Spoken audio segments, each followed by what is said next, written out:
கிறிஸ்துவுக்குள் அன்பானவர்களே,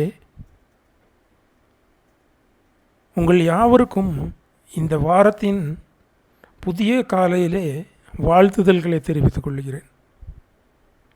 நமக்கு பலவிதமான சூழ்நிலைகள் இருந்த போதிலும் கடந்த வாரம் முழுவதும் தேவன் நம்மை தன்னுடைய கண்மணியைப் போல் நம்மை பாதுகாத்து வந்தார். ஆகவே அவருக்கு நாம் நன்றியை செலுத்துவோம். ஒரு ஜெபத்தை ஏறெடுக்கலாம். கர்த்தாவே, நீர் எங்களுக்கு செய்த அநேக காரியங்களுக்காக நன்றி. கடந்த வாரம் முழுவதும் எங்களை கண்மணி போல் பாதுகாத்து வந்தீர். அதற்காக உமக்கு நன்றி செலுத்துகிறோம். எங்கள் பலவிதமான சிந்தனைகளில் நாங்கள் சோர்ந்து போயிருந்தாலும், எங்கள் குணங்களினால் நாங்கள் சோர்ந்து போயிருந்தாலும், அப்பா, உம்முடைய கிருபை, இந்த நாளின் கிருபை, இந்த வாரத்தின் கிருபை புதிதாக இருப்பதினால் உமக்கு நன்றி செலுத்துகிறோம்.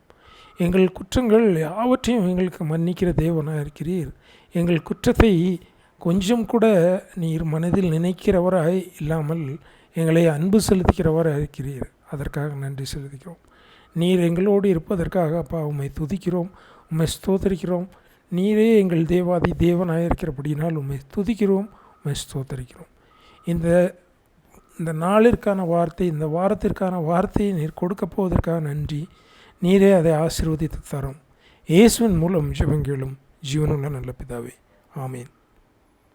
இன்று நமக்கு தேவன் கொடுத்த ஒரு வசனம் சங்கீதம் 37 வசனம் 39. Sam's 37 verse 39. நீதிமான்களுடைய ரட்சிப்பு கர்த்தரால் வரும், இக்கட்டு காலத்தில் அவரே அவர்கள் அடைக்கலம்.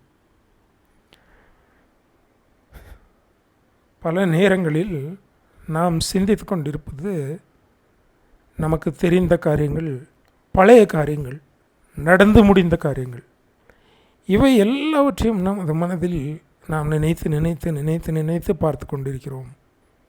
ஆனால் ஒரு புதிய காரியம், நமக்கு தேவையான ஒரு புதிய காரியம், அது நம்முடைய மனதில் தோன்றுவதே இல்லை.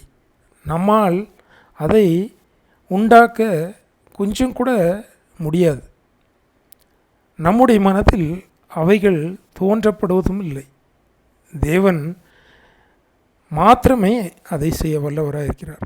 நாம் பலவிதமான சூழ்நிலைகளில், நாம் இக்கட்டுகளில் அல்லது ஏதோ ஒரு போராட்டங்களில், இல்லை ஏதோ ஒரு வருங்கால தேவைகளில், பண தேவைகளோ இல்லை இந்த உலகத்தின் ஏதோ தேவைகளோ, எல்லாவற்றிலும் தேவன் மாத்திரமே செய்ய வல்லவராக இருக்கிறார். நமக்கு தெரிந்த காரியங்கள் எல்லாமே பழைய காரியங்களாக இருக்கிறது. நாம் சிந்திக்கக்கூடிய காரியங்கள் எல்லாமே நமக்கு தெரிந்த காரியங்கள் மட்டும்தான். ஒரு புதிய காரியத்தை செய்வதற்கு தேவனால் மாத்திரமே கூடும். அது பரலோக ராஜ்யத்திலிருந்து இறங்கி வருகிற ஒரு காரியமாக இருக்கிறது.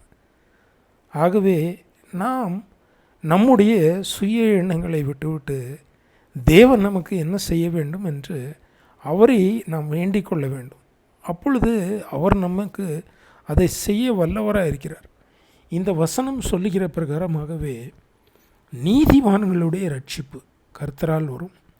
நீதிமான்கள் கூட ரட்சிப்பில்லாமல் அவர்களுக்கு ஏதோ ஒரு போராட்டங்களிலோ ஏதோ ஒரு நேர கால சூழ்நிலைகளில் அவர்களை தேவன் வைத்திருப்பார்.